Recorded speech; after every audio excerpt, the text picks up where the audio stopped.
¿De dónde fue que salieron estos muchachos? Eso no entraron por ningún lado, ¿no? ¿De dónde fue que salieron a la madre tierra? Bien, alguien preguntaba, ¿y no es una injerencia al libro de extranjería? ¿No? Como parte de la actividad de ordenación de la vida privada, de la vida social, la administración puede establecer registros, libros para extranjeros. El problema es que aquí están mandando para allá, para extranjeros, a gente que el propio Tribunal Constitucional dice sus actas gozan de plena fe, son válidas hasta que se declaren nulas por un tribunal. Sin embargo, están diciendo, hagan un libro extranjero y transfiéranlo para allá. Esas son las contradicciones tremendas que hay en este tema. El plan de regularización, sí. Es que uno de los problemas que se origina todo esto es porque históricamente el Estado dominicano, no nos gusta utilizar, que lo utilicen esa expresión, en una ocasión utilizaron y brincaron. No estamos próximos a ser un Estado fallido. Porque no podemos, cosas elementales no podemos ni siquiera llevarla bien. Entonces, el plan de regularización hay que hacerlo, pero es el plan de regularización para los extranjeros.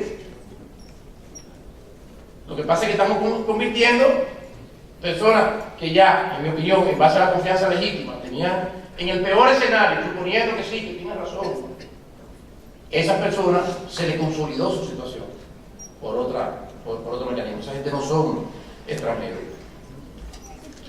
Yo les digo, de esas personas que se lo invitó, que no quisieron venir, porque algunos incluso dicen, no podemos ya discutir con Eduardo Gómez, conmigo, esa gente no tiene doctorado, de verdad, no tenemos doctorado. Hay gente que dice, no tenemos doctorado. Sí, tienen doctorado. Pero, y mucha gente de esas que están sosteniendo también esas posiciones, amiguísimos, queridísimos nuestros, yo les he dicho en varios programas de televisión, revisen sus archivos, que esa jurisprudencia de la Corte Interamericana de Derechos Humanos y esas recomendaciones de la Comisión Interamericana de Derechos Humanos se han dejado dinero a sus bolsillos y han servido para obtener anulación de disposiciones que prohibían libertad bajo fianza en caso de lavado de activos, para se violaba el control y convencionalidad. Y hay incluso personas, amigas muy queridas nuestras, que fueron descargadas en el aspecto penal, no por una jurisprudencia de la Corte Interamericana de Derechos Humanos, sino por una mera recomendación de la Comisión Interamericana de Derechos Humanos. Muchas gracias.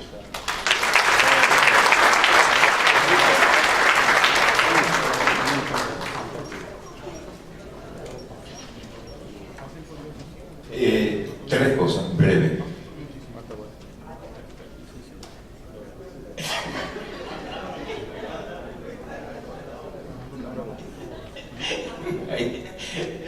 Hay algo ahí. Hay algo que ronca ahí.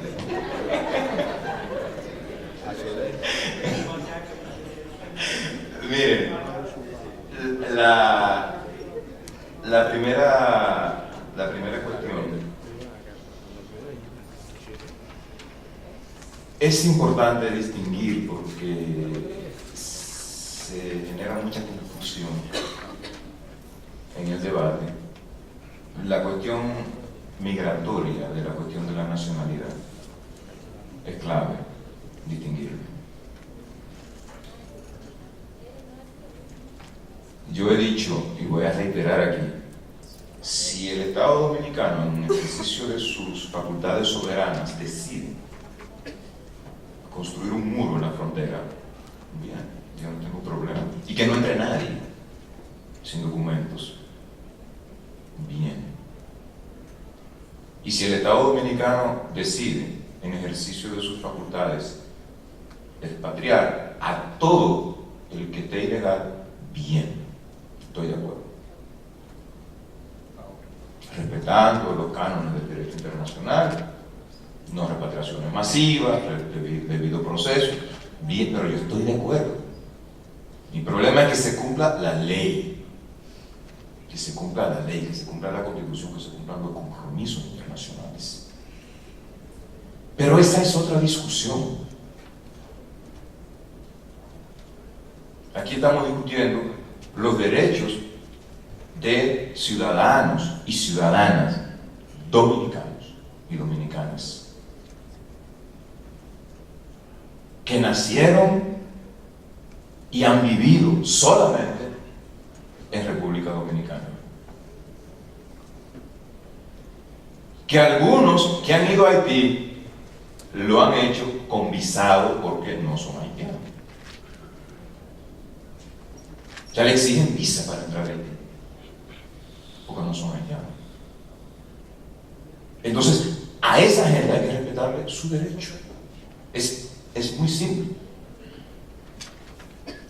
El fenómeno migratorio y su regulación, lo dice la Constitución, supone, o sea, la regularización del fenómeno migratorio supone una decisión del Estado para reglamentar el ingreso al territorio nacional de extranjeros, la permanencia y la salida.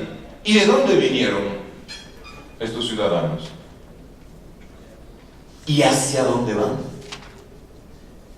Si ninguno de los polos del fenómeno migratorio son aplicables a su situación, por una razón simple, no vinieron de ningún lugar.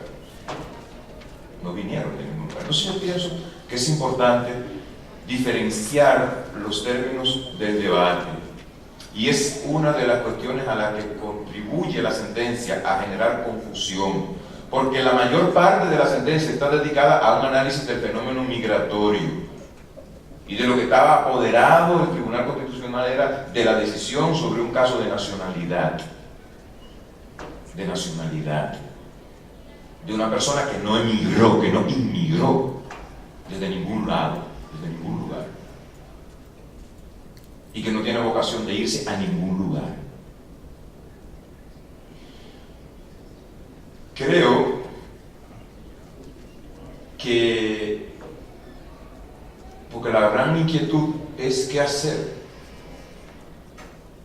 y yo pienso que lo que no puede suceder es que los afectados se queden cruzados de brazos y los comprometidos con el derecho tampoco. Eso es lo que no puede suceder. Y yo creo que la Constitución de la República Dominicana mantiene abiertas muchas alternativas, difíciles, complejas, pero las mantiene abiertas. El Tribunal Constitucional fijó un criterio en la sentencia número 7 del año 2012, o sea, en la sentencia número 7 que emitió el tribunal. 5 sentencias después, en la 12, ese criterio, fijado por la mayoría en la sentencia 7, fue dejado de lado. O sea, el tribunal cambió de criterio 5 sentencias después. No lo dijo, no lo explica, pero el hecho es que cambió de criterio. El hecho puro y duro que cambió de criterio. Con lo cual, el tribunal puede cambiar de criterio. Yo creo que es muy difícil y pienso que habrá consideraciones, valoraciones sobre lo que eso pueda implicar para la imagen del Tribunal Constitucional, pero esa es una cuestión jurídicamente válida. Yo creo que está amparada en derecho la opción de ir a los tribunales, a esos tribunales ordinarios, a los tribunales de primera instancia. Porque si bien las decisiones del Tribunal Constitucional, de conformidad con lo que dice el artículo 184, son definitivas, irrevocables y constituyen precedentes vinculantes para todos los órganos del poder público,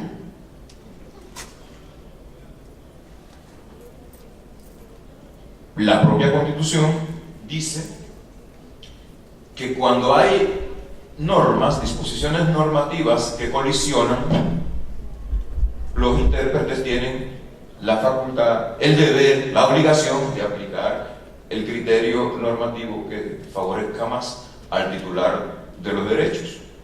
Y si a un juez de primera instancia le llega un caso y tiene que decidir entre el criterio sobre nacionalidad, tránsito y legalidad de los padres emitido por la Corte Interamericana y el criterio del Tribunal Constitucional, la Constitución no le impone que decida por el criterio del Tribunal Constitucional. La Constitución lo que le impone es que decida conforme al criterio más favorable. Y eso sí lo hace con carácter imperativo. Eso sí lo hace con carácter imperativo. El criterio más favorable.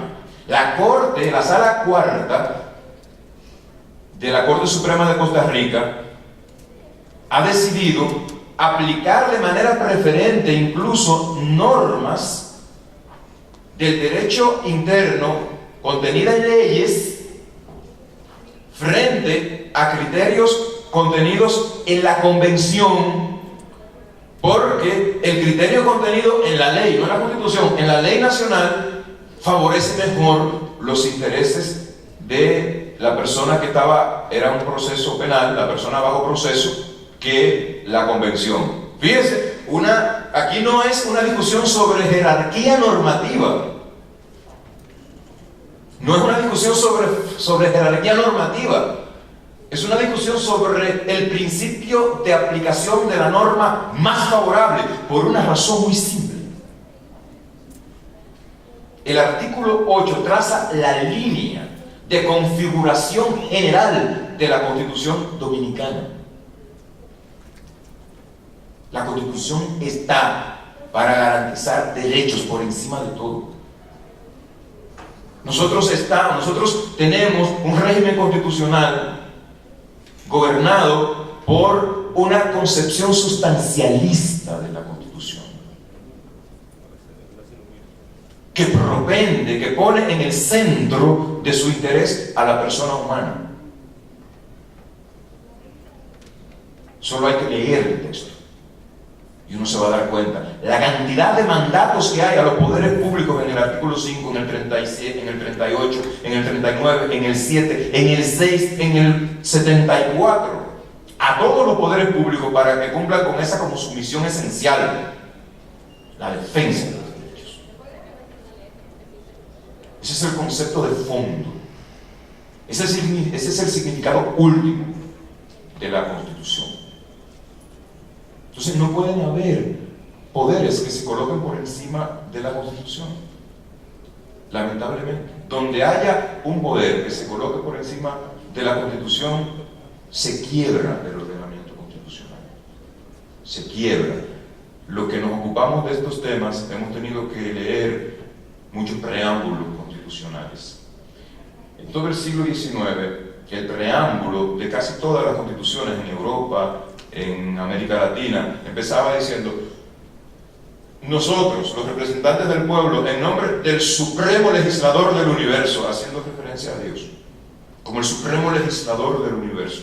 Ese supremo legislador del universo, al que aludían los constituyentes decimonónicos, estableció una ley en el Antiguo Testamento, la justicia, una norma de conducta, una pauta de conducta, la justicia.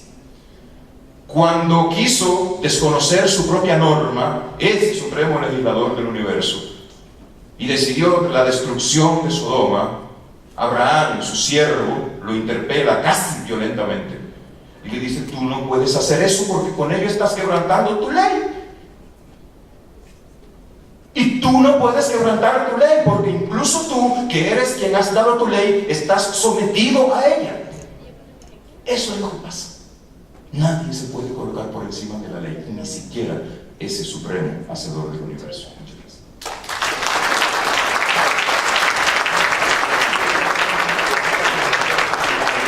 Bien, muchas gracias por su paciencia. Muchas gracias a los panelistas. La Universidad Católica Santo Domingo agradece a la Fundación Instituto Constitucionalidad y Justicia la confianza de celebrar esta actividad en nuestra sede.